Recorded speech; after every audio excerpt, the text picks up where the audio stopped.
এখানে নেকার হাকিকি অর্থ নিয়ে দুইটা মাযহাব পদ্ধতি একটা মাসলা বের হবে। নেকা শব্দের অর্থ হাকিকি অর্থ হানাফিদের কাছে আর ওয়াজি, আর শাফি রহমতুল্লাহের কাছে আকবর। ঠিক আছে, তাহলে আমাদের কাছে নেকাহের হাকিকি মানা হলো এমনি আল জামউ বা আদ-দম, মিলিত হওয়া। যেহেতু নেকার মাধ্যমে নারী পুরুষ মিলিত হয়, বিধায় এটা হাকিকি অর্থ হলো ওয়াজি। আচ্ছা, এই জন্য পরবর্তীতে মাসলাগত যখন পার্থক্য হয়ে যাবে, অর্থাৎ অন্য পুরুষকে বিয়ে করার ব্যাপারে, তখন আমাদের মধ্যে অধিক শুদ্ধ হতে হবে, আর ওনাদের মধ্যে আগ্রহ হয়ে গেলে আবার আগের স্বামীর কাছে চলে আসতে পারবে। এটা হলো নেকার সাথে বলতে। তো নেকা একাত হয় কোনো একটা বিষয় একাত হওয়া, সংগঠিত হওয়া, বাস্তবায়ন হওয়া, যে বিষয়গুলোর উপর নির্ভর করে সেগুলোকে বলা হয় রোপণ। কি বলা হয়? রোপণ। তো নেকার মধ্যে রোপণ দুইটা, একটা হলো ইজাব, একটা হলো কবুল। ইজাব বলা হয়, এটা তো আমরা বাইরে থেকে বলে আসছি, ইজাব কবুল। ইজাব বলা হয় কি? যে বস্তু মানে আউয়ালুল কালাম মিন আহাদিন মুতাআদ্দিদাইন, দুই চুক্তিকারীর প্রথম যে যিনি কি দিবেন, প্রস্তাব দিবেন, তাকে বলা হয় ইজাব। সেটা নারীর পক্ষ থেকেও হতে পারে, পুরুষের পক্ষ থেকেও হতে পারে। আমাদের দেশে কার পক্ষ থেকে প্রস্তাব আসে? প্রস্তাব থেকে আসে, পুরুষের পক্ষ থেকে প্রস্তাব দেয়। এটা হচ্ছে আমাদের দেশের প্রচলন। ঠিক আছে, মানে পুরুষের ঘরের পক্ষ থেকে দেয় আর কি। তবে নিয়ম হলো দোনো দিক থেকে দিতে পারবে, দোনো দিক থেকে প্রস্তাব দিতে পারবে। আরও বিশ্বে নাকি এটা খুব বেশি, নারীর পক্ষ থেকে প্রচলন অনেক বেশি আসে। একটা ছেলেকে মায়ের ঘর লাগছে, বলছে আমি আপনাকে আমার বিয়ে দিতে চাই। আমাদের কি কামাল দেখা যাচ্ছে বলছিল, মানে বিশ্বের হুজুরি গেছে যে ওখানে এরকম ছেলে যদি মেয়েটাকে দেখতে ভালো লাগছে, বলছে আমি তোমাকে বিয়ে করতে চাই, এরকম প্রস্তাব দিয়ে দেয় সরাসরি। আর মেয়েও যদি ভালো লাগে তাহলে ছেলে সরাসরি কি দিয়ে দেয়? প্রস্তাব দিয়ে দেয়। তো ওখানে তো প্রস্তাব এটা মেয়ের পক্ষ থেকে হবে, ইজাব বই থেকে হইবে। বিল ইজাব বল কবুলি, আর যিনি কবুল করবেন, রিসিভ করবেন, উনি হচ্ছে কি? কবুল। আচ্ছা, বিলফজাইনি ইউআব্বারু বিহিমা আনিল মাদি আও ইউআব্বারু বিহিমা আনিল মাদি ওয়াল আখারু আনিল মুস্তাকবিল। প্রথমে বলছে নেকার সংগঠিত হয় দুটি বিষয় দ্বারা, ইজাব কবুল। এগুলো হলো নেকার রোপণ। এখন বলতেছে যে ইজাব কবুলের ক্ষেত্রে যে শব্দগুলোকে উল্লেখ করা হবে প্রস্তাব দেওয়ার ক্ষেত্রে, বাই এবং নেকার পার্থক্য এটাই। বিক্রির মধ্যে সেখানেও ইজাব কবুল হয়, নেকার মধ্যে ইজাব কবুল হয়। তো পার্থক্য হলো বাইয়ের মধ্যে দুটোটা মাফেলা মাঝি হইতে হবে। কি দিয়ে হইতে হবে? মানে মুস্তাকবিল থাকতে পারবে না। কিন্তু নেকার ক্ষেত্রে তাও মাঝি হতে হবে, অথবা একটা মাঝি আর একটা মুস্তাকবিল হলে হয়ে যাবে। বুঝা গেছে পার্থক্য? তো নেকা এবং বিয়ের মধ্যে অবশ্য পার্থক্য আছে অনেক বেশি। শাফি রহমতুল্লাহ আলাইহি অনেকটা বাইয়ের সাথে কিয়াস করে ফেলেছেন। ঠিক আছে, আমরা বলতেছি এটা বাইয়ের সাথে কিয়াস করা যাবে না, সম্পূর্ণ বস্তু মালিকানা সাবেত হয় না। আমাদের মধ্যে বাইয়ের সংজ্ঞা হলো হিল্লু ইস্তিমতা'র রাজুলি মিনাল মারআতি। ঠিক আছে, অর্থাৎ পুরুষ নারীর কাছ থেকে ফায়দা হাসিল করা, উপকৃত হওয়া, এটা হলো নেকার মূল উদ্দেশ্য। তারপরে বিয়ে করা, এই বিধানটাও এখানে মনে রাখতে হবে। বিয়ে নেকাটা শাফি রহমতুল্লাহ আলাইহি বলেছেন স্বাভাবিক অবস্থায় এটা সুন্নাহ, যদি সামর্থ্য থাকে এবং যদি প্রয়োজনীয়তা বেশি থাকে, বিয়ের প্রয়োজনীয়তা, ঠিক আছে, যৌগিক চাহিদা যদি বেশি হয় তখন তিনি বিয়ে করবেন। যদি যৌবনের চাহিদা যদি বেশি হয় সেক্ষেত্রে ফরজিয়াত, এক্ষেত্রে শাফি হানাফি বই এক না, এটা বুঝতে পারছো? কিন্তু শাফি রহমতুল্লাহ আলাইহি বলছেন এমনিতে স্বাভাবিক অবস্থায় সুন্নাহ।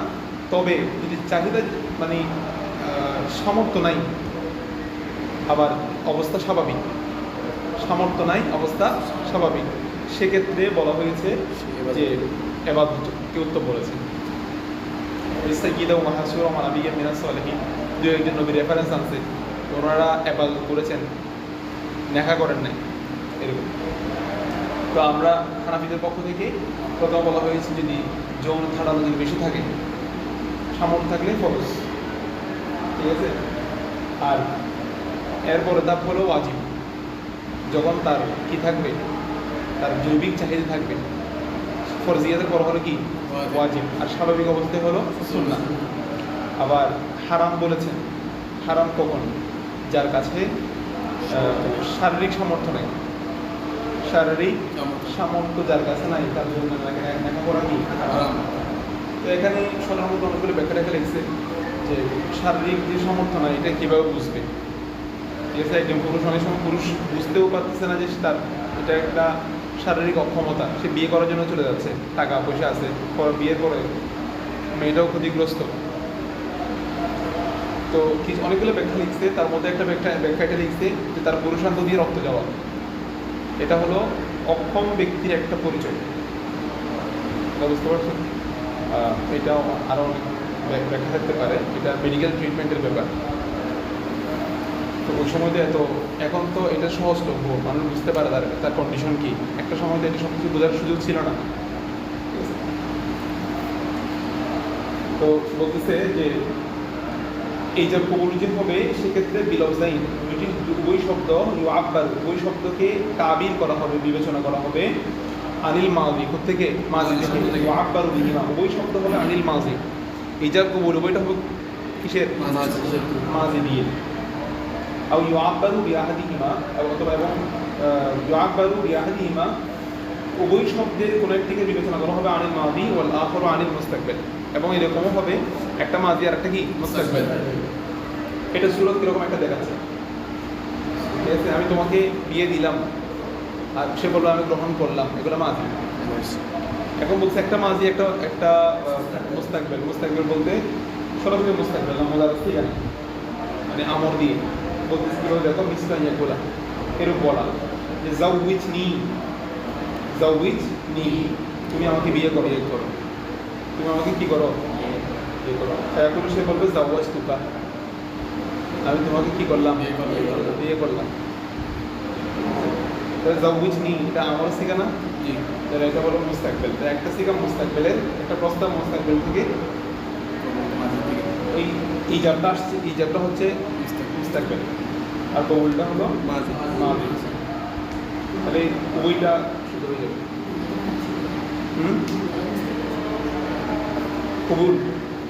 কবুল যে এখানে কিন্তু আমাদেরকে বলা হচ্ছে যে কোনো একটা ইউআব্বারু বিআহাদিহিমা, যে কোনো একটা মাজি একটা মুস্তাকবিল হলে হয়ে যাবে। তবে কবুল বলার সময় আকসার এবং উত্তম হলো কি মাজি সিগা দিয়ে বলা, আমি কবুল করলাম।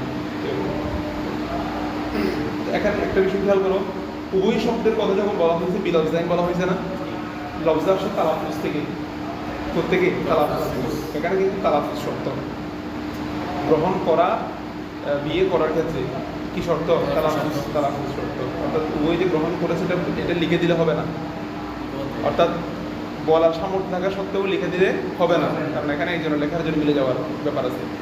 আবার এখানে আসছে ওই যে বিয়ে, মোবাইলের মাধ্যমে বিয়ে, এটার মধ্যেও এখানে যে তালাফুজ আছে, তো ওই পাশ থেকে যে তালাফুজ করতেছে তারা তালাফুজটা সহি কিনা এটা নিয়ে সন্দেহ আছে, মানে ওর ভয়েস আরেকজন নকল করার সম্ভাবনা আছে, এই জন্য ওর তালাফুজটা সহি কিনা, এই জন্য এখানে এটা কিন্তু হয় না, পরিপূর্ণ শরীয়তে এটা শুদ্ধ দেয় না, বলা হচ্ছে। তো এটা কেন করে? এটা একটা করণে লাগে,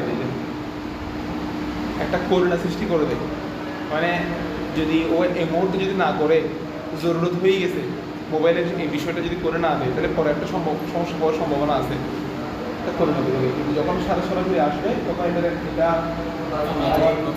শুধুভাবে করতে হবে। এটা চিঠি, তারপরে মোবাইল, এগুলোর মাধ্যমে ভুল হওয়ার সম্ভাবনা থাকে। একজনের লেখা আরেকজনের সাথে, তুমি লিখছো না কি ও লিখছে, এটা কনফার্ম না, ঠিক আছে। এরপর বলতেছি দেখো বলা আকিদু নিকাহুল মুসলিমিনা ইল্লা বিহুজুরি শাহিদাইন, মুসলমানের নেকা কি হয় না, এনায়েকাত হয় না ইল্লা বিহুজুরি শাহিদাইনি হুরাইনি, সংগঠিত হয় কি দিয়ে? দুইজন সাক্ষী দিয়ে, দুইজন সাক্ষী থাকতে হবে। এখন বিয়ের মধ্যে শর্তগুলো কি কি সেগুলো বর্ণনা করতেছে। বিয়ের মধ্যে শর্ত হলো দুইজন কি লাগবে, সাক্ষী লাগবে। সাক্ষীদের শর্ত কি? সাক্ষীদের শর্ত হলো রহিম, তারা কি হইতে হবে, স্বাধীন থাকতে হবে, কারণ গোলামের তো নিজের উপর সাক্ষী নাই, ও আর একজনকে কি সাক্ষী, আরেকজন কি সাক্ষী দিবে। সব রহিম বালি রহিনী, আবার প্রাপ্তবয়স্ক হতে হবে। ছোট বাচ্চা দুটাকে কি বানিয়ে দিলে সাক্ষী বানিয়ে দিলে হবে না, মানে বিয়ে করার জন্য ও সাক্ষী পাচ্ছে না, ছোট বাচ্চা দুটাকে এনে বিয়ে করে দিচ্ছে। রহিনী বালি রহিনী আকিলাই, এবং কি হতে হবে,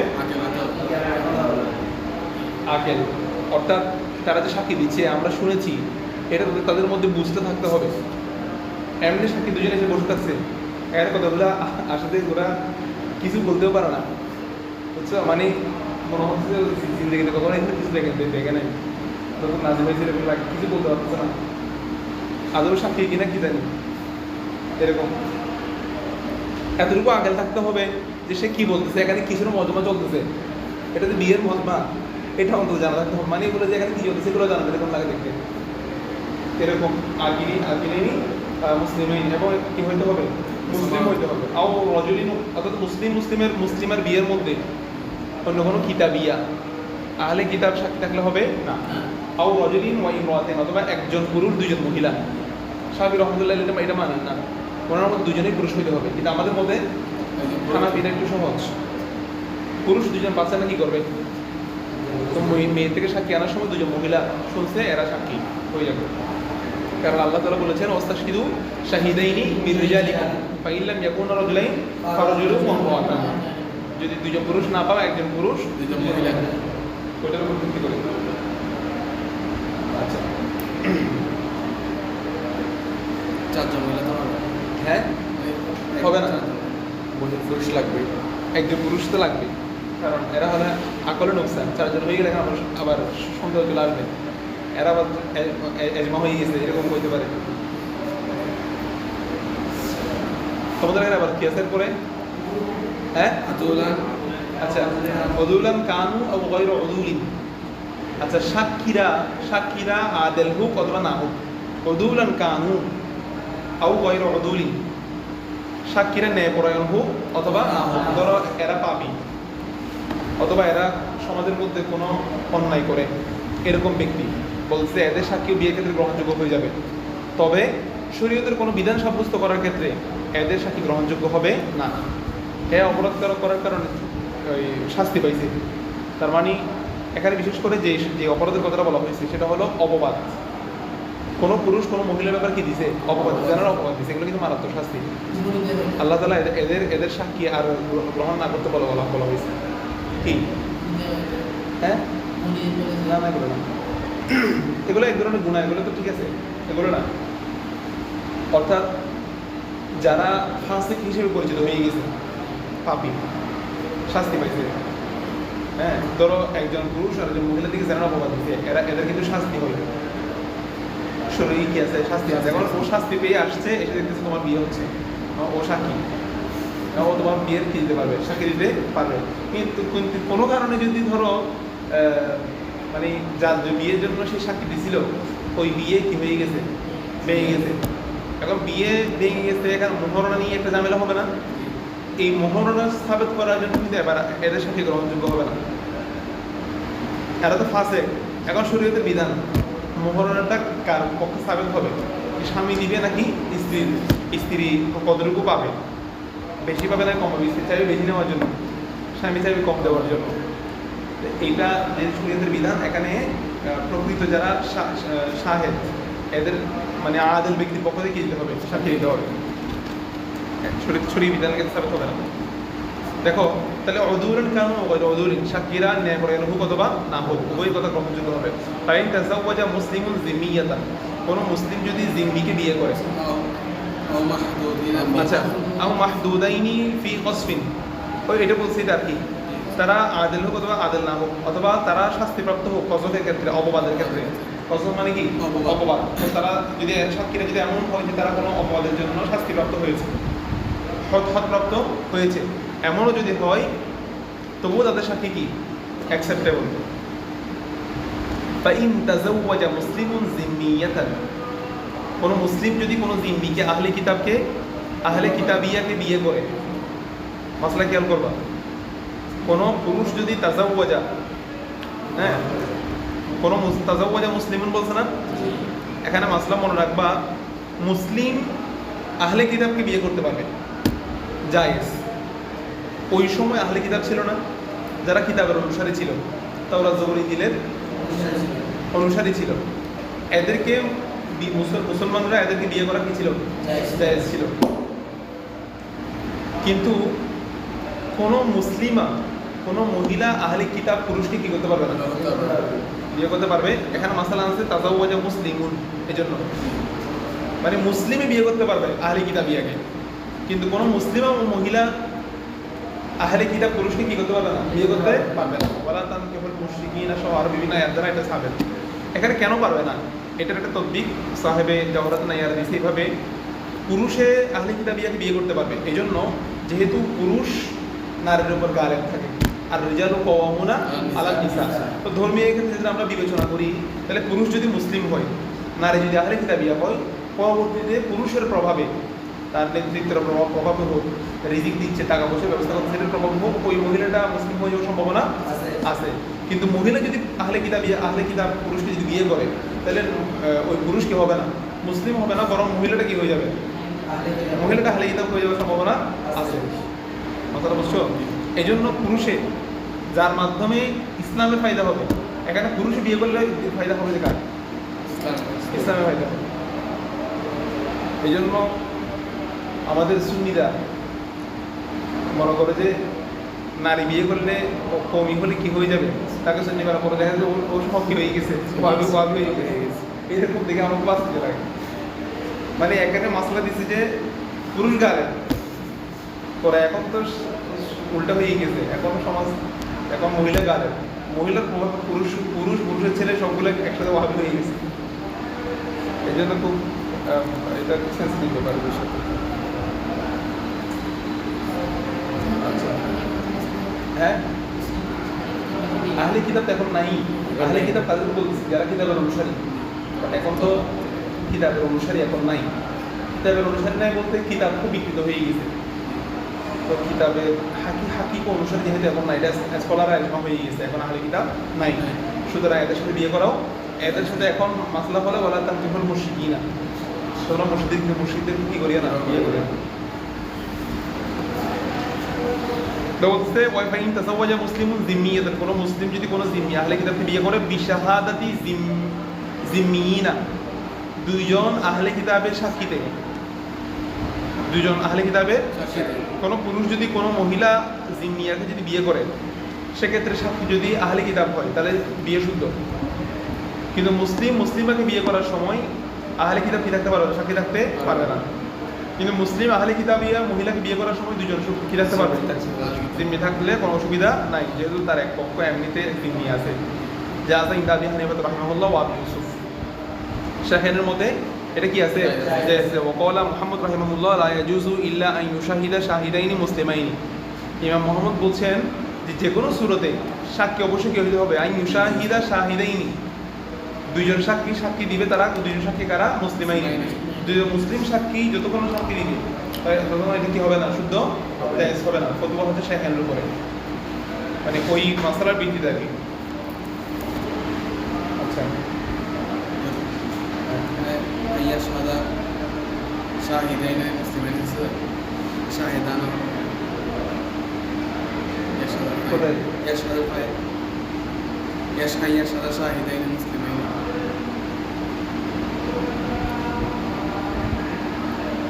তোমাদের কি দিছে, শাহিদাইন মুসলিমাইন, শাহিদাইন দিছে, এটা তো আইন মুশকিলের দিকে ধরতে হবে না, লাই আইনের দিকে ধরতে যাবে না। আচ্ছা, লাই আইনের থেকে তো আইন মুশকিল, হ্যাঁ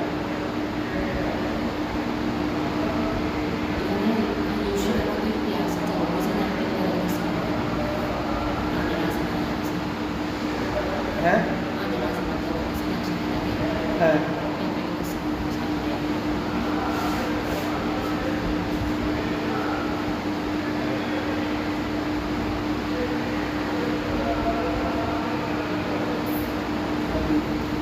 বিষয়ের উপর তখন অর্থ হবে।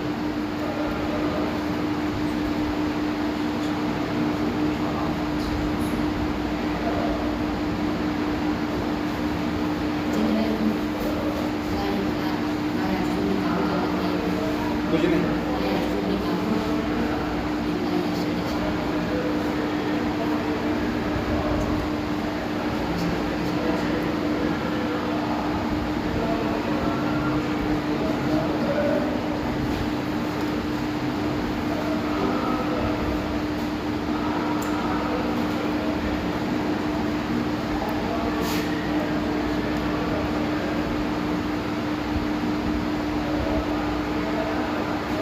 শাহিদের উপর আবার মুসলিমের এটা করছে, ঠিক আছে?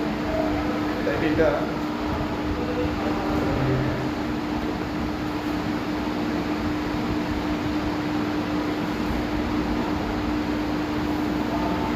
আচ্ছা, এটা ঠিক করে আনবা কি হয়, শাহিদানি শুদ্ধ হবে নাকি শাহিদানি শুদ্ধ হবে, ঠিক আছে? এটা দেখবা, অর্থ সহ মিলে দেখবা।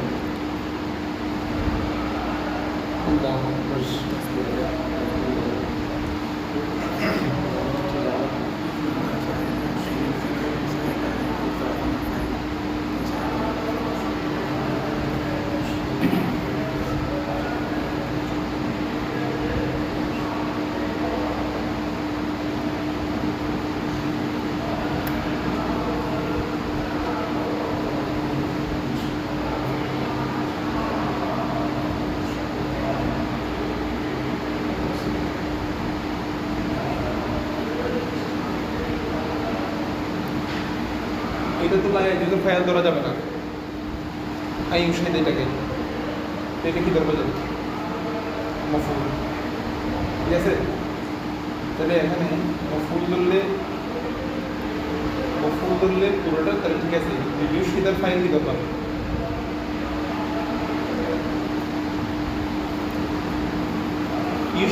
ইউশিদার মফুল ধরো, শাহিদাই মুসলিমানিকে কেমন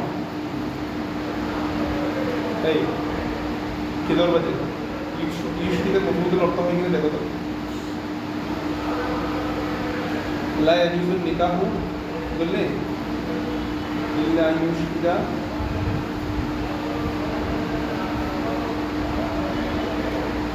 না, মফুল কিন্তু দরকার হবে না।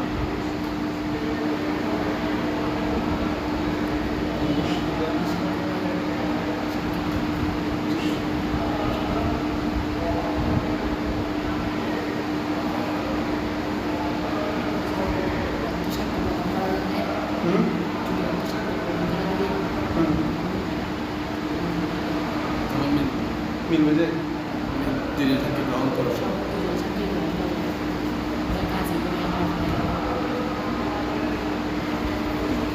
কিরকম অর্থ বলো তো?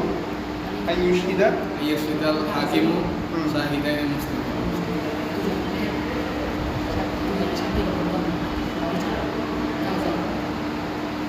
আচ্ছা, হাকিম করতে হবে আর সাদা ইউশিদ ইশকার। আচ্ছা ঠিক আছে, এটাও ঠিক আছে। তারপরে এটা একটু আরেকটা দেখবা, এটা নেওয়া যায় কিনা। তাহলে এখানে আরেকটা ইয়ে ধরছে যে বামি ফাল থেকে যেহেতু নিবে, বামি ফাল থেকে অর্থ সাথে মিলে এটা নিয়ে করবা কি অর্থ দেশ ওটা দেখি। এরপর দেখো ওয়ালা ইয়াহিলু লিররাজুলি আন ইয়াতাযাওয়াজা বিউম্মিহি ওয়ালা ইয়াহিলু বিজাদ্দাতিহি মিন কিবালি রিজালি ওয়ান নিসা। এখন বলতেছে পুরুষের জন্য কারা কারা হারাম, মুহরিম কারা কারা, কাদেরকে বিয়ে করতে পারবে না। কোরআন শরীফে একটা আয়াত আছে না, হুররিমাত আলাইকুম উম্মাহাতুকুম ওয়া বানাতুকুম ওয়া আখওয়াতুকুম ওয়া আম্মাতুকুম ওয়া খালাতুকুম।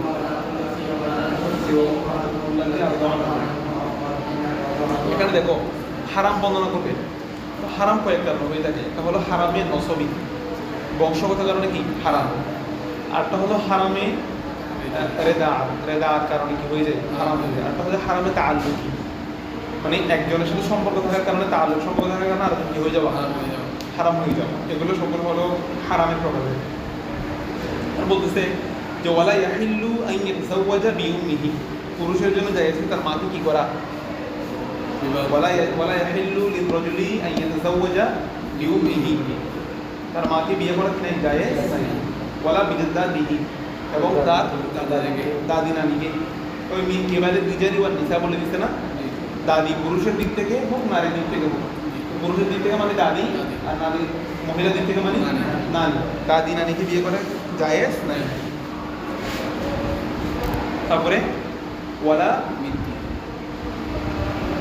ওয়ালা বিবিনতিহি, তার কন্যাকে বিয়ে করা কি নাই জায়েজ নাই। ওয়ালা বিবিনতে ওয়ালা দিহি, তার ছেলের কন্যাকে বিয়ে করাও কি নাই জায়েজ নাই, মানে নাতিকে আর কি, নাতি নাতি নাতনিকে। ওয়াইন সাফিলাত, এবং এভাবে আরো নিচে যেতে যায়, নাতি তারপর হচ্ছে নাতি নাতি মেয়ে, এভাবে এদেরকে বিয়ে করা যায়। ওয়ালা বিউখতিহি, তার বোনকে বিয়ে করা। ওয়ালা বিবানাতি উখতিহি, তার বোনের মেয়েকে বিয়ে করা জায়েজ নাই। ওয়ালা বিআম্মাতিহি, আম্মাতু মানে কি চাচি, ফুফি, আম্মুন মানে চাচা, আম্মাতু মানে ফুফি, তার ফুফিকে বিয়ে করা জায়েজ নাই। ওয়ালা বিখালাতিহি, তার খালাকে বিয়ে করা জায়েজ নাই। তারপরে ওয়ালা বিবানাতি আখিহি, তার ভাইয়ের কন্যা মানে ভাতিজিকে বিয়ে করা কি নাই জায়েজ নাই। আচ্ছা, ওয়ালা বিউম্মি ইমরাতিহি, এবং তার স্ত্রীর মা, তার স্ত্রীর মা, আল্লাতি দাখলা বিইবনাতিহা, যে তার কন্যার সাথে কি করেছে, দখল করেছে। আউলাম ইয়াদখুল, অথবা দখল করে নাই। মাসালাটা বুঝতে পারছো? উম্মে ইমরাতিহি, ওই মহিলার মা, ওই মহিলার মা, আল্লাতি দাখলা বিইবনাতিহা, যেই মায়ের কন্যার সাথে, ওই মা হারাম, যেই মায়ের কন্যার সাথে সে দখল করেছে, যেই মায়ের কন্যার সাথে সে কি করেছে, দখল করেছে। এটাকে হচ্ছে হারাম তাআল্লুকি। এক নারীকে বিয়ে করার কারণে তার মা কি হয়ে গেছে, হারাম হয়ে গেছে। এটা উম্মে ইমরাতিহি আল্লাতি দাখলা বিইবনাতিহা, যে তার যার কন্যার সাথে সে দখল করেছে, ঠিক আছে। আউলাম ইয়াদখুল, অথবা দখল করে নাই, শুধু বিয়ে করছে। তাহলে বিয়ে করলেই ওয়াজি করুন না করুন, স্ত্রীর মা কি হয়ে যাবে, হারাম হয়ে যাবে। মাসালা বুঝতে পারছো? এখানে দুখুলের মানা মনে রাখবে, দুখুল দাখলা বলছে না, দুখুলটা হাকিকি দুখুল হোক অথবা কায়েম মকাম দুখুল হোক। একটা হলো দুখুল, একটা হলো কায়েম মকাম দুখুল, দুইটাই হারাম সাবেত করে ফেলবে। একজন মহিলাকে, মহিলার সাথে সে ওয়াজি করছে, দখল করছে, ওই মহিলার মা তার জন্য কি হারাম। দখল করে নাই, হ্যাঁ, ওই মহিলাকে সে হারাম, মহিলার লজ্জাস্থার দিকে তাকাইছে শাহাওয়াত সহকারে, এবং মহিলার দিকে এরকম কিছু করছে যেগুলা দখল নয়, যেটা দখলের দিকে নিয়ে যায়, এগুলো হচ্ছে দখলের কায়েম মোকাম। এগুলো করলেও ওই মহিলার মাতার জন্য কি হয়ে যাবে, হারাম হয়ে যাবে। এবং বলছে ওয়ালা বিইবনাতি ইমরাতিহি, এবং তার স্ত্রীর কন্যা, আল্লাতি দাখলা বিহা, যে স্ত্রীর সাথে সে দখল করেছে, তার ওই স্ত্রীর কন্যা, যে স্ত্রীর সাথে সে কি করেছে, দখল করেছে। মনে করো একজন মহিলার সাথে সে অতি করছে, এই মহিলার আগের ঘরে স্বামীর কাছে কি আছে, সন্তান আছে, এগুলো তার জন্য কি হয়ে যাবে, হারাম হয়ে যাবে। ওই সাওয়াউন কানাত ফি হিজরিহি আও ফি হিজরি গায়রিহি, ওই মহিলার মেয়েটা তার ঘরে তার কোলে লালিত পালিত হোক, অথবা অন্যের বা আরেকজনের স্বামীর কাছে হয়েছে না মেয়েটা, সেখানে লালিত পালিত হোক। কথা বুঝতে পারছো? অর্থাৎ বিষয়টা হচ্ছে এরকম, তার কোলে অথবা অন্যের কোলে লালিত পালিত হওয়ার কথাটা কেন আসছে বলতেছে। মনে করো সে একটা মহিলাকে বিয়ে করছে, এই মহিলা তার মেয়ে সহ চলে আসছে, এখন মেয়েটা তার কাছে লালিত পালিত হচ্ছে। এখন সে তার কাছে যখন বড় হয়েছে, এখন সে মনে করতেছে এটা আমার নিজের মেয়ে না, ঠিক আছে, একে তো আমি নিজে বড় করছি, তাহলে আমার অপরাধিকের বেশি।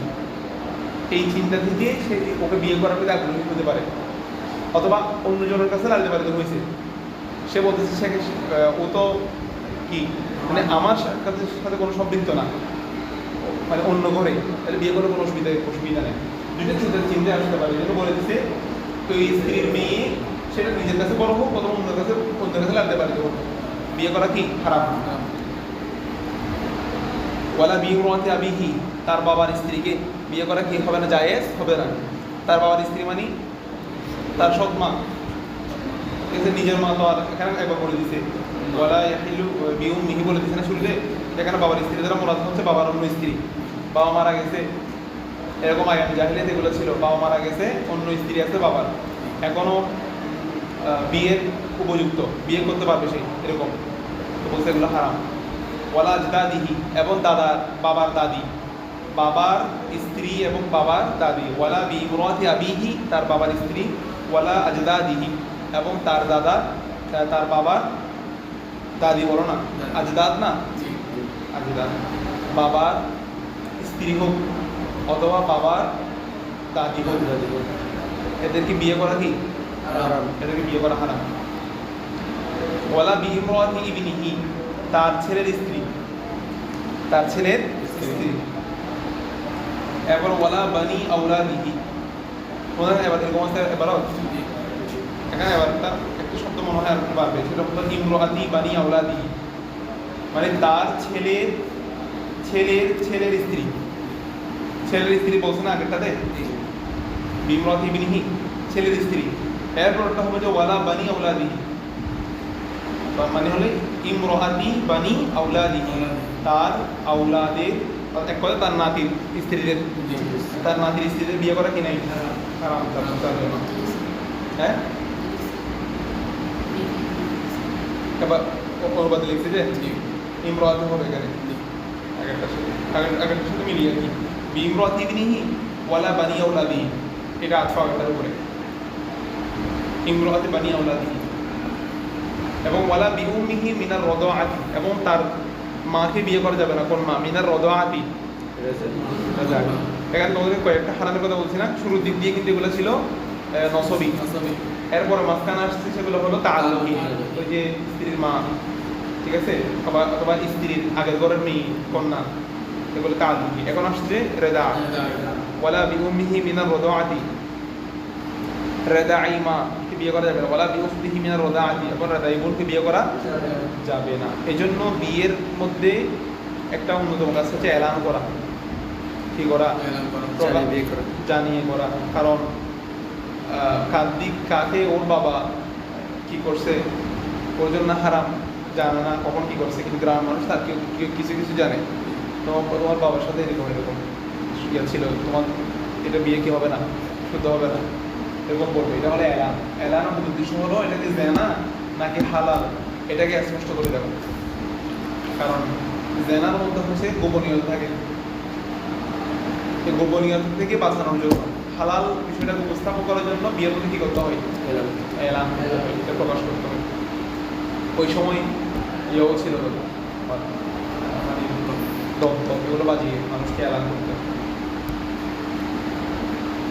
তো এখানে বলছে দেখো মা সাবেত হওয়া, আমরা উজুল শাস্ত্রের মধ্যে পড়েছিলাম রেদাই মা সাবেত হওয়ার জন্য শাফি রহমতুল্লাহ আলাইহি 5 গ্রুপের কথা বলেছেন, 5 গ্রুপ দুধ খাইতে হবে, তখন রেদাই মা সাবেত হবে, নাইলে কি হবে না, সাবেত হবে না। এরকম ইমামদের মধ্যে থেকে বিভিন্ন এরকম শর্ত ছিল, কিন্তু হানাফিদের পক্ষ থেকে আমরা বলতেছি আচ্ছা ওনারা কিন্তু হাদিস দিয়েছেন, হাদিস দিয়ে উপস্থাপন করছে যে মা রেদাই মা দুধ মা সাবেত হওয়ার জন্য 5 ডোব 3 ডোব এরকম হইতে হবে সাবেত, ওনারা হাদিস দিয়েছেন। তা আমরা বলতেছি হাদিস হচ্ছে খবর ওয়াহিদ, কোরআন কারীমের মধ্যে আল্লাহ তাআলা ওয়াল ওয়ালিদাতু ইউরদি'না বলেছেন, ওয়াল ওয়ালিদাতু ইউরদি'না আওলাদাহুন্না হাওলাইনি কামিলাইনি, এখানে যে দুধের কথা বলেছেন তাদের মা তাদের সন্তানকে 2 বছর কি পান করায়, আয়াত মনে হয় এটা নাকি আরেকটা মনে হয় যেখানে দুধ মার কথা আছে আর কি, মাথা আসছে না, সেখানে কিন্তু শুধু দুধ পানের কথা বলা হয়েছে, কয়ডুব পান করানো এই কথা উল্লেখ করা হয় নাই। আমরা হানাফিরা বলতেছি কয়ডুবের কথা যেহেতু আল্লাহ তাআলা স্পষ্ট করে নাই, এখানে হাদিস দিয়ে কয়ডুব এটা বলা মানে খবর ওয়াহিদ দিয়ে কিতাবের উপর জিয়াদতি করা, কারণ এখানে আল্লাহ তাআলা যেটা বলেছে সেটা হলো খাসের উপর জিয়াদতি করা যাবে না।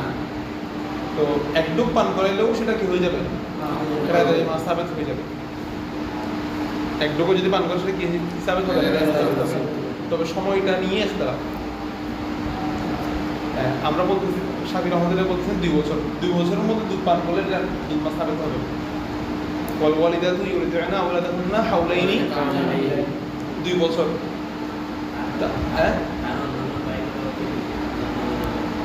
না না শুধু তার জন্য যে পান করছে তার জন্য দুধ পান। তো আর আমাদের হানাফিদের মধ্যে 2.5 বছর পর্যন্ত দুধ পান সাবেত হবে। কয় বছর? 2.5 বছর পর্যন্ত। 2.5 বছর মানে কয় মাস? 30 মাস। ওয়া হামলুহু ওয়া বিসালুহু 30 শাহরান। 30 এর মধ্যে 30 মাসের কথা আছে। আমরা বলছি 30 মাস পর্যন্ত দুধ পান সাবেত হবে। ইসাবি রহমতুল্লাহ বলেছেন 2 বছর। 2 বছরের মধ্যে সে যদি দুধ পান করে তাহলে দুধ পান সাবেত হবে। এরপরে দুধ পান করলে কি হবে? দুধ পান সাবেত হবে না। সে চাইলে দুধ পান করলে মহিলাকে বিয়ে করতে পারবে। কথা বুঝতে পারছো? দুধ মা সাবেত হতে হবে, তারপর ওই জন্য হারাম হবে। এখন তো পান করছে 2 বছরের পরে সাথে মাঝহাব অনুযায়ী। আমাদের মধ্যে 2-2.5 বছরের মধ্যে যদি দুধ পান করে তাহলে দুধ মা, ওই মায়ের কন্যা তাদের মধ্যে দুধ বোন, এদেরকে বিয়ে করা তার জন্য কি হারাম। কিন্তু 2.5 বছরের পরে যদি সে বিয়ে করে, দুধ পান করে, বড় হয়ে যদি দুধ পান করে, সেক্ষেত্রে এরা কি হবে না? দুধ মা দুধ বোন সাবেত হবে না, পরে তাদেরকে বিয়ে করা তাদের যায়। তারপর দেখো ওয়ালা ইজমাউ বাইনাল উখতাইন, 2 বোনকে একত্রে জমা করা যাবে এতক্ষণ পর্যন্ত আমাদেরকে হারাম, কারা কারা হারাম এটা বর্ণনা করছে। এখন বিয়ের মধ্যে কি কি নিষিদ্ধ এটা বলতেছে। এখন এতক্ষণ পর্যন্ত কোন কোন মহিলারা হারাম এটা বর্ণনা করছে। এখন বিয়ের মধ্যে কোন কোন তার কাজগুলো নিষিদ্ধ এটা বলতেছে যে ওয়ালা ইজমাউ বাইনাল উখতাইনি বিনিকাহিন ওয়ালা বিমিলকিন ইয়ামিনিন ওয়া ওয়াতান। এই এর আগে দুধ পান মশলাটা আরেকবার খেয়াল করো। দুধ পান একজন মহিলা সন্তান দুধ পান করাবে কয় বছর? 2 বছর। তবে দুধ পান সাবেত হবে 2.5 বছর পর্যন্ত। দুধ পান 2.5 বছর পর্যন্ত করাইতে হবে এমন না। দুধ পান করাবে কয় বছর? 2 বছর। সন্তানকে মা দুধ পান করাবে 2 বছর। কিন্তু সাবেত হওয়ার সময় আরও 6 মাস বাড়ছে হানাফিদের মধ্যে। আরও যে 6 মাসের ভিতরে যদি দুধ পান করে সেখানেও কি হবে? দুধ মা সাবেত হবে। কথা বুঝতে পারছো? কারণ হানাফি মাযহাবের ইমাম আযমের সূক্ষ্ম দৃষ্টিকোণ হলো একটা সন্তান পূর্ণাঙ্গ হয় মায়ের রেহেমে কয় মাসে? বলছিলাম 4 মাসে। 6 মাসে। 6 মাসের আগে যদি সন্তান হয়, বলছিলাম না এটা নসব সাবেত হবে না। মানে এটা তখন অন্যদিকে ঘুরে মোড় ফিরবে। ঠিক আছে? একটা সন্তান পূর্ণাঙ্গ হয় কয় মাসে? ইমাম হাসান রাদিয়াল্লাহু তাআলা আনহু এবং ইমাম হুসাইন দুজনের কিন্তু 6 মাসেই ওনাদের ইয়া হয়েছে, শুভাগমন হয়েছে, বেলাদত হয়েছে কয় মাসে? 6 মাসে। তার মানে একটা সন্তান পূর্ণাঙ্গ হয়, বাবার নসব সাবেত হয় কয় মাসে? 6 মাসে। 6 মাসে। 6 মাস পূর্ণাঙ্গ হওয়ার পরে যদি একটা ছেলে হয়, সন্তান হয়, তখন এটা আল ওয়ালাদুল ইনফিরাজ, বাবার সন্তান হিসেবে কি হবে? সাবেত হবে। এখানে কোনো সন্তানের অবকাশ থাকবে না। যদি 6 মাসের আগে হলে সেখানে সন্তানের অবকাশ থাকে না। আসলে বুঝতে পারছো? 9 মাস হওয়াটা আবশ্যক না। 7 মাস 8 মাসের সন্তান হয়ে যাবে। ঠিক আছে? 6 মাস এগুলা আল্লাহ মাফ করুক, অনেক সময় সমস্যা দুর্ঘটনা হয় টুকটাক, কিন্তু হাকিকিভাবে 6 মাস যদি হয়ে যায় ছেলে কিন্তু পূর্ণাঙ্গ হয়ে যাবে। কারো যদি অনেকে মনে করে যে 6 মাস বড় হয়ে গেলে ছেলে পূর্ণাঙ্গ হয় না, এটা মনে করে, কিন্তু 6 মাসে সন্তান কি হয়ে যায়? হয়েছে না এরকম হাসান মনসার রাদিয়াল্লাহু তাআলা। এখানে আমাদের এখানে সমস্যা হচ্ছে গ্রোথের সমস্যা। নারীদের বিভিন্ন প্রবলেমের কারণে গিয়ে সন্তানদের বিভিন্ন ক্ষতি হয়, এটা ভিন্ন কথা। কিন্তু সন্তান পূর্ণাঙ্গ হয়ে যায় 6 মাসে। 6 মাসে না, আরও আগেও হতে পারে। আমরা বলতেছি সন্তান সাবেত হবে যে বাবার, এটা কয় মাসে? 6 মাসে। আল্লাহ তাআলা যতটুকু চান 120 দিনেই তো তার রূহ চলে আসে। ঠিক আছে? তারপরে একজন ফেরেশতা এসে তার জন্য 4টা বিষয় নির্ধারণ করে দেন: রিজিক, তার হায়াত, সেই সৌভাগ্য হবে নাকি মন্দভাগ্য হবে, জান্নাতীরা জাহান্নামে লিখে দেবে। ওয়ালা ইজমাউ বাইনাল উখতাইনি বিনিকাহিন, লেখার মাধ্যমে দুই বোনকে একত্র করা যাবে না। ওয়ালা ইজমাউ জমা করা যাবে না বাইনাল উখতাইনি 2 বোনকে বিনিকাহিন, নেকার দ্বারা 2 বোনকে একসাথে একত্র করা যাবে না। যাবে একজনকে তালাক দিয়ে শাফি রহমতুল্লাহ আলাইহি অন্য মাযহাবের মধ্যে তালাক দিলেই আরেকজন বোনকে কি করে ফেলা যাবে? আমাদের মধ্যে যাবে না। আমাদের মধ্যে আগে মহিলাকে ইদ্যত শেষ হতে হবে, তারপর আরেকজন মহিলাকে বিয়ে করতে পারবে। আরেকজন বোনকে বিয়ে করা যাবে, আগে ওর ইদ্যত শেষ হতে হবে। ওয়ালা বিমিলকিন ইয়ামিনিন ওয়াতআন, এবং বিমিলকিন তার মিলকে ইয়ামিন, ইয়ামিন মানে হলো দাস, দাসী, ঠিক আছে? তার মালিকানাধীন দাস দাসীকে একসাথে অধীর মধ্যে রাখা যাবে না। দুই সহোদরা বোনকে, যে দুই বোন তার মালিক অধীনস্থ দাসী, এরকম দুই বোনকে একত্রে অধীন হিসেবে রাখা যাবে না। দুই বোনকে একসাথে রাখা যাবে দাসী হিসেবে, কিন্তু অধীন হিসেবে একসাথে রাখা যাবে না। একজনের সাথে অধি করলে আরেকজনকে অধি করা যাবে না। বুঝতে পারছেন? বলতেছে এরকম আপনি কি নিষিদ্ধ খেয়াল করো, ওয়ালা ইয়াজমাউ বাইনাল মারআতি ওয়া আম্মাতাহা আও খালাতাহা। আচ্ছা, মহিলার মাঝে এবং তার ফুফির মাঝে, আও খালাতিহা এবং তার খালার মাঝে কি করা যাবে না? জমা করা যাবে না। অর্থাৎ কেউ যদি কোনো মহিলাকে বিয়ে করে, একই সাথে তার ফুফিকেও বিয়ে করতে পারবে না। ওই মহিলার ফুফিকে, মারআ ওয়া আম্মাতিহা, এবং আম্মাতুল মানে কি? ফুফি। মহিলা এবং মহিলার ফুফিকে একসাথে বিয়ে করা যাবে না। মহিলা এবং মহিলার খালাকে একসাথে বিয়ে করা যাবে না, খালাতিহা, এবং তার খালাকে বিয়ে করা যাবে না। এবং ওয়ালা ইবনাতি উখতিহা, মহিলাকে বিয়ে এবং মহিলার সাথে কাকে? ইবনাতি উখতিহা, তার বোনের মেয়েকে, তার বোনের মেয়েকে মানে তার ভাগ্নিকে। মহিলা এবং মহিলার ভাগ্নিকে একসাথে কি করা যাবে না? বিয়ে করা যাবে না। এবং ওয়ালা ইবনাতি আখিহা, এবং তার ভাতিজি, মহিলা এবং মহিলার ভাতিজিকে একসাথে বিয়ে করা যাবে না। তো এগুলো হলো কার সাথে কাকে বিয়ে করা যাবে না এগুলো বলে দিচ্ছে। এখন একটা উসুল বলতেছে। উসুলটা কি দেখো, ওয়ালা ইয়াজমাউ বাইনা ইমরাতাইন, দুই মহিলার মাঝে জমা করা যাবে না। ওই দুই মহিলার মাঝে জমা করা যাবে না। এখন তো এতক্ষণ তো বলে দিচ্ছে, এখন একসাথে উসুল বলে দিচ্ছে কোন দুই মহিলাকে একসাথে রাখা যাবে না। বলছে লাউ কানাত কুল্লু ওয়াহিদাতিন মিনহুমা রাজুলান, যদি দুই মহিলার মধ্যে একজনকে যদি পুরুষ ভাবা হয়, পুরুষ ধরা হয়, অঙ্ক করে দিচ্ছে যে লাউ কানাত কুল্লু ওয়াহিদাতিন মিনহুমা রাজুলান, যদি দুইজনের মধ্যে একজনকে যদি কি ধরা হয়? পুরুষ ধরা হয়। লাম ইয়াজুজ লাহু, ওই পুরুষের জন্য জায়েজ নাই আইন ইয়াতাজাওয়াজা বিল উখরা, অন্যজনকে কি করা? বিয়ে করা কি নাই? জায়েজ নাই অন্যজনকে বিয়ে করা। মাসালাটা বুঝছো? ধরো বিয়ে করা যাচ্ছে না কার কার মাঝে? মহিলা এবং মহিলার ভাতিজি, মহিলা এবং মহিলার, ধরো এই দুইজনকে একসাথে রাখা যাবে না। কেন? মহিলা এবং মহিলার ভাতিজি দুইজনের মধ্যে আমরা একজনকে পুরুষ বানাই। মহিলাকে যদি আমরা পুরুষ চিন্তা করি, তাহলে ভাতিজির জন্য মহিলাটা কি হবে? বুঝো নাই? মানে ওদের মধ্যে সম্পর্কটা কি? মহিলা ধরো একজন পুরুষ একজন মহিলাকে বিয়ে করছে, ওই মহিলার সাথে ওই ভাতিজির সম্পর্ক না, ভাতিজিও মেয়ে, মহিলাটাও মেয়ে। এখন আমরা মহিলাটাকে পুরুষ বানাই, মনে করতেছি মহিলাটা কি? পুরুষ। তো তার ভাতিজি তাকে কি ডাকবে? চাচা না? তো চাচা ভাতিজিকে বিয়ে করা যায় আছে কিনা? কথা বুঝো না? চাচাকে ভাতিজিকে বিয়ে করা যায় আছে? নিজের ভাইয়ের মেয়েকে বিয়ে করতে পারবে? পারবে না। তো একই ব্লাড না? কথা বুঝো না? এভাবে চিন্তা করো। আবার বলতেছে মহিলার সাথে তার ফুফকে একত্রে কি করা যাবে না? বিয়ে করা যাবে না। তো আমরা আচ্ছা দুজন উভয় পক্ষকে তোমাকে পুরুষ বানিয়ে চিন্তা করতে হবে। প্রথমে বলছিলাম একজন মহিলা তার ভাতিজি, তো মহিলাকে যদি আমরা পুরুষ চিন্তা করি তাহলে ভাতিজি তাকে সাথে রাখবে, সাথে সাথে ভাতিজিকে বিয়ে করা কিনা জায়েজ। আবার মহিলার জায়গায় থাকুক। এদিকে ভাইয়ের মেয়ে যেটা, সেটাকে আমরা ছেড়ে চিন্তা করলে ভাই ফুট না? তো ভাই ফুট কি তার ফুফুকে বিয়ে করতে পারবে না? ভাই ফুট তার ফুফুকে বিয়ে করা যাবে না। তো এটা পুরুষ। এমন দুইজন মহিলাকে একসাথে বিয়ে করা যাবে না যে দুই মহিলার মধ্যে একজনকে যদি পুরুষ চিন্তা করা হয়, তারা এক অপরের সাথে বিয়ে করাটা কি হারাম? তারা এক অপরের সাথে বিয়ে করা হারাম। এইরকম দুইটা সম্পর্ককে একসাথে দিয়ে নিজের আত্মের মধ্যে রাখা যাবে না। কথাটা বুঝতে পারছো?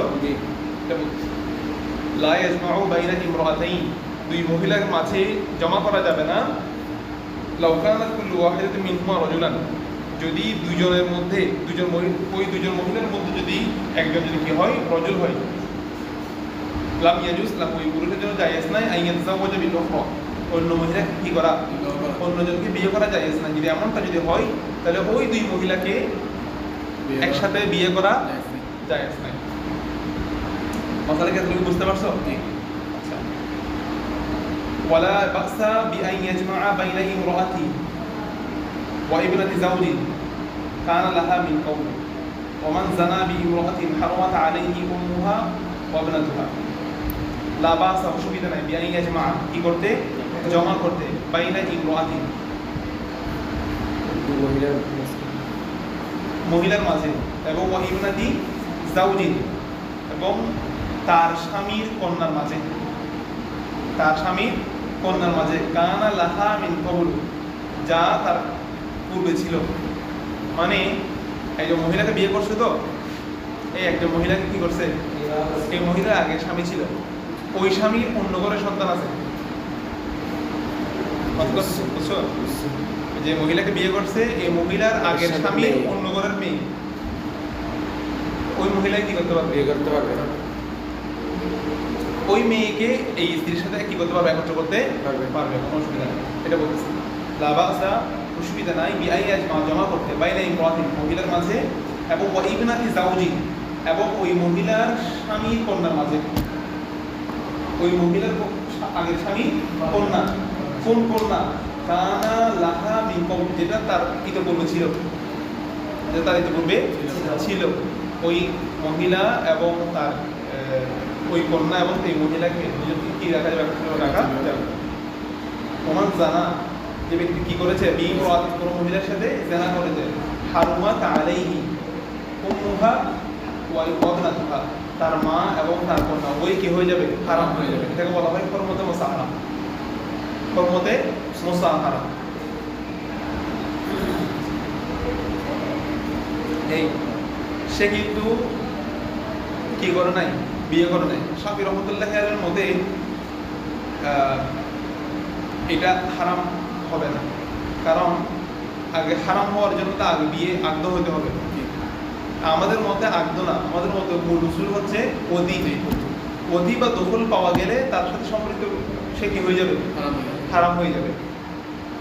এখন সেটা বিবাহ বহির্ভূত হোক, কোনো পুরুষ যদি কোনো মহিলার সাথে কি করে, অতি করে, এটা তো অতি করা যাবে না, কি করছে, জানা করছে, বেবিচারে লিপ্ত হয়েছে। যদি বেবিচারে লিপ্ত হয় কোনো মহিলার সাথে, তাহলে ওই মহিলার যদি কোনো সন্তান থাকে, কন্যা থাকে, ওই কন্যাকে তার এই পুরুষের কি করা যাবে না, বিয়ে করা হারাম। ওই মহিলার মাও তার জন্য কি হারাম, এবং সমাজের কেউ তো জানে না সে যে জেনা করছে, সে যে মহিলার সাথে জেনা করছে কেউ জানে না। তো দেখা যাবে সে ওই মহিলার মেয়ে এবং মার সাথে বিয়ে করছে, বসে আছে। এগুলা আগে এরকম বেশি ছিল, এগুলো তো মানুষ। আচ্ছা, এখানে প্রথমত মুসাহারার ক্ষেত্রে মনে রাখবা, জেনা বলছেন এখানে, জেনা এবং দাওয়াই জেনা, দুইটা শব্দ মনে রাখবো, পারলে এটার সাথে লিখে রাখবে না। জেনার সাথে কি দাওয়াই জেনাও আমাদের জন্য, আমাদের মধ্যে জেনা সাবেত হয়। এমন কিছু কাজ করছে যেগুলো তাকে জেনার দিকে নিয়ে যায়, দাওয়াই জেনার কারণেও হরমত সাবেত হয়।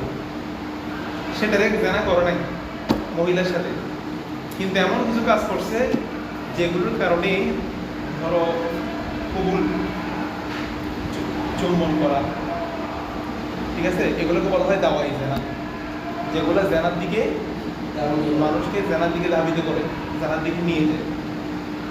অথবা আরো যে কাজগুলো আছে, এরকম কাজগুলো করছে, কিন্তু মূল জেনা কিন্তু সে করে না। এগুলোর কারণেও কিন্তু তার মা এবং তার কন্যা এই ব্যক্তির জন্য কি হয়ে যাবে, হারাম হয়ে যাবে। কথা বুঝতে পারছি? এগুলোকে বলা হয় দাওয়াই জেনা। একটা হলো জেনা, একটা হলো দাওয়াই জেনা। জেনা দাওয়াই জেনা দুটোর কারণে হরমত সাবেত হবে। কি সাবেত হবে? তালাক পরে পারবে না, মানে তালাক দেওয়ার পরে পারবে না। কি দিয়ে দিলে, মানে তালাক দিয়ে দিলে, তালাক দিয়ে দিলে তো ওর ইয়াতে গেছে, কে হয়ে গেছে, তখন আবার সব ওর ইয়াতে যে ব্যয় হয়ে গেছে। বোনকে বিয়ে করা যাচ্ছে না, দুই বোনকে, এক বোনকে আগ্রহ থেকে ব্যয় হয়ে যাওয়ার পর আর বোনকে বিয়ে করা যাচ্ছে না। ওইয়া তোল্লা করা যদি এটা পড়ে ফেলবো নাকি, আমরা প্রোগ্রাম যাবো, নাহলে আমরা একটু বিয়ে শরীর হই, কি বলো, এটা ভালো হবে না? আচ্ছা, যেহেতু হুজুরের লাজ নেই, আচ্ছা এই মাসলাটা বলে ফেলে এটা বলে ফেলি ওয়াইদা তালাকুর রাজুলু যখন যখন কোনো ব্যক্তি তালাক দিবে ইমরাতাহু তার স্ত্রীকে তালাকুন বাইনা কি তালাকা বাইনা তালাকা বাইন মানে কি যেটা তালাকা বাইন মানে যেটা এখনো তার আগে থেকে কি হয় নাই তালাকা মোগাল্লাজা বলে সে সরাসরি বের হয়ে গেছে আগে থেকে কিন্তু তালাকা বাইন মানে এখনো সুযোগ আছে সে ঈদুল পালন করবে তারপরে আগদে যদি ঈদের মাধ্যমে তার আগদের মতো আবার নিয়ে আসতে পারবে এখনো পরিপূর্ণ বের হয়ে যায় না এই জন্য বলতেছে যখন কোনো ব্যক্তি তার স্ত্রীকে তালাক দিবে কোন তালাকে বাইন লাম ইয়াজুজ লাহু ওই ব্যক্তির জন্য জায়েজ নাই আইয়াতাযাওয়াজা বিউখতিহা ওই স্ত্রীর কন্যাকে বোনকে ওই স্ত্রীর বোনকে ওই স্ত্রীর বোনকে বিয়ে করা কি নাই কারণ এখনো আগের স্ত্রী এখনো তার ঈদের তার বিয়ের মতো আছে না জি। আছে তো বিয়ে করা যাবে না হাত্তা তার কত আইতে দোহা যতক্ষণ না পর্যন্ত তার ইদ্যত কি হয়ে যায় শেষ হয় যতক্ষণ না পর্যন্ত প্রথম স্ত্রীর ইদ্যত কি হয় শেষ হয় ততক্ষণ তার বোনকে বিয়ে করা যাবে জানা